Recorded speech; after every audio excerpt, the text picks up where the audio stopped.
Hello friends, आप सभी का स्वागत है मेरे इस चैनल में। दोस्तों, ये जो टाइम चल रहा है वो सेल्फ अवेयरनेस का है। It's time to self awareness. आपने अभी जो एनर्जी या थिंकिंग चल रही कि आपने बहुत स्पिरिचुअल प्रैक्टिस कर ली, बहुत कुछ कर लिया, इनर वर्क कर लिया, अब आगे क्या होगा? शायद अब कोई डीएफ है वो डिप्रेशन में नहीं है, बट थोड़ा ब्लैंक आपको दिख रहा है, सब कुछ ब्लैंक कि क्या करना है, कैसे आगे बढ़ना है। अब जो करना था अपना बेस्ट दे दिया, तो अब डीएफ है वो नो बोलना भी सीख गई है। ज़्यादातर डीएफ जो आपने बेस्ट किया है अपनी सेल्फ वर्थ को आगे आप ले आए हैं, लेकिन अभी आगे जाके आपको क्या करना है वो भी आपको गाइडेंस मिल रहा है।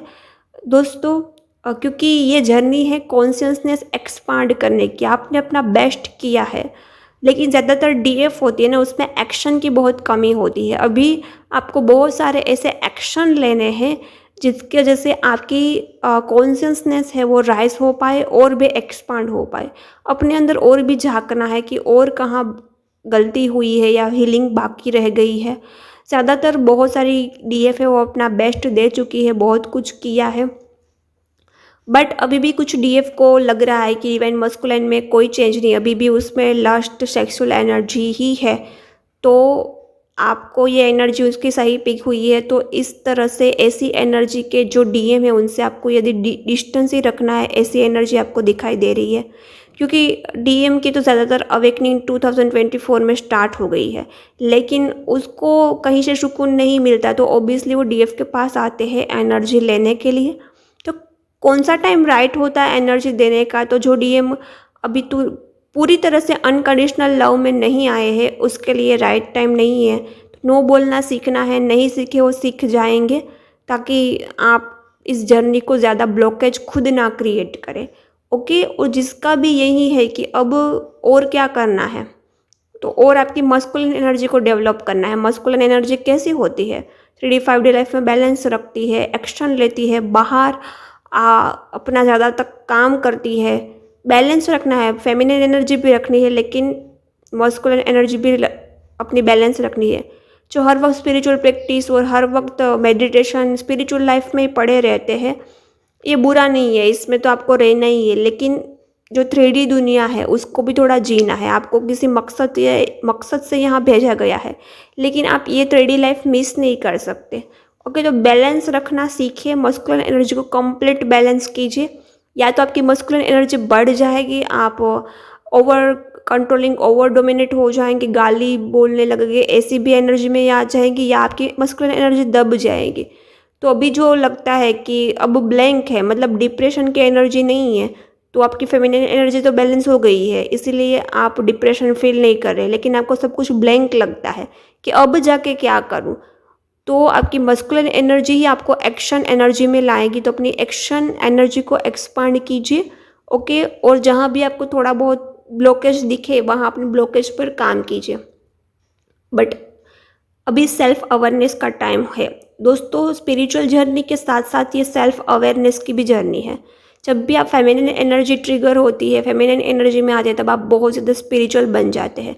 लेकिन जब भी आपकी मस्कुलिन एनर्जी ट्रिगर होती है और वो बैलेंस होने की बारी आती है, तब बहुत ज़्यादा सेल्फ अवेयरनेस में आ जाते हैं।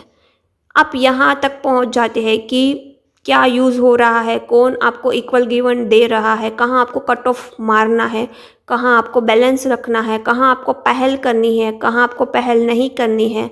आप हर एक बंदे की नेचर को पहचानने लगते हैं, उसका इंटेंशंस चेक करने लगते हैं। इंटेंशंस चेक करके ही आप आगे बढ़ते हैं। आपका ओवर गिविंग स्टॉप हो जाता है, आपका अटैचमेंट बिल्कुल ख़त्म हो जाता है, चाहे क्यों ना आपके खुद के काउंटर पार्ट हो, आपके डिवाइन मस्कुलाइन हो। लेकिन अब ये नहीं चलेगा। अटैचमेंट ही आपको झुकाता है, अटैचमेंट ही आपको गिड़गिड़ाता है, अटैचमेंट ही आपको दुखी करता है। लेकिन मस्कुलिन एनर्जी आपके बैलेंस होने के बाद कोई अटैचमेंट नहीं, कोई मोह नहीं। रहना है तो भी खुश, नहीं रहना है तो भी खुश। I am okay without you and I am okay with you. इस एनर्जी में आप ज़्यादातर डीएफ आ गई है, जो नहीं आई है वो भी यहाँ तक पहुँच जाए, क्योंकि आपकी मस्कुलिन एनर्जी बैलेंस हो रही है। और अब आपको क्या करना है वो गाइडेंस तो आपको डिवाइन देते रहेंगे। मैंने जो बताया, जो मुझे चैनल हुआ है, वह मैंने गाइडेंस आपके साथ शेयर किया है। आई होप ये सभी को हेल्प करेगा। ओके, 3D 5D में बैलेंस रखना, यही गाइडेंस है। बाहर की दुनिया को भी जीना है, सिर्फ आइसोलेशंस में नहीं रहना है, यही गाइडेंस है।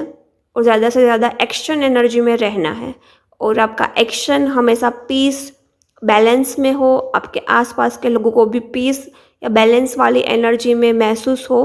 ओके, अपना ईगो भी बैलेंस करते जाए, ना ज़्यादा ईगो ना कम ईगो, हेल्दी ईगो। ओके, यही मस्कुलाइन एनर्जी आपको बैलेंस करनी है। यहाँ थोड़ा काम बाकी है आपका, तो यह गाइडेंस मुझे आपके साथ शेयर करना था। और ये टाइम है सेल्फ अवेयरनेस का, ये टाइम है नो बोलने का, और ये टाइम है सेल्फ वर्थ का, और ये टाइम है खुद को प्रायोरिटाइज करने का और सारे अटैचमेंट को तोड़ने का। Okay, bye. एनर्जी कैसी लगी? और हाँ, डीएम की एनर्जी यही है कि उनको आपका अनकंडीशनल लव समझ में नहीं आता है, कि आप प्यार करते हैं, केयर करते हैं, लेकिन आप नो बोलना भी सीख गए हैं, सेल्फ लव में भी आ गए हैं, तो उनको आपका अनकंडीशनल लव समझ में नहीं आता। पहले आप झुक जाते थे, यस बोल देते, वो जो भी कहते थे वो आप कर देते थे, खुद को साइड में रख देते थे, तो उसको आपका ओवर लव, एक्सेसिव लव दिखता था। अब उसको आपका अनकंडीशनल लव दिखता है। तो ये समझ में नहीं आ रहा है, क्योंकि वो खुद ही नहीं समझ पा रहे, खुद की अंदर पूरी तरह से लस्ट और सेक्सुअल एनर्जी भरी है, खुद के प्यार को नहीं समझ पा रहे, खुद की सोल को नहीं समझ पा रहे, तो अभी आपको कैसे समझेंगे? उसको टाइम एंड स्पेस दीजिए अवेकन होने का। ओके, आप खुद पर लगे रहिए। बाबा, ये वीडियो कैसा लगा कमेंट ज़रूर करना। हाँ, चैनल को सब्सक्राइब कर लेना। हम मिलते हैं नेक्स्ट वीडियो में।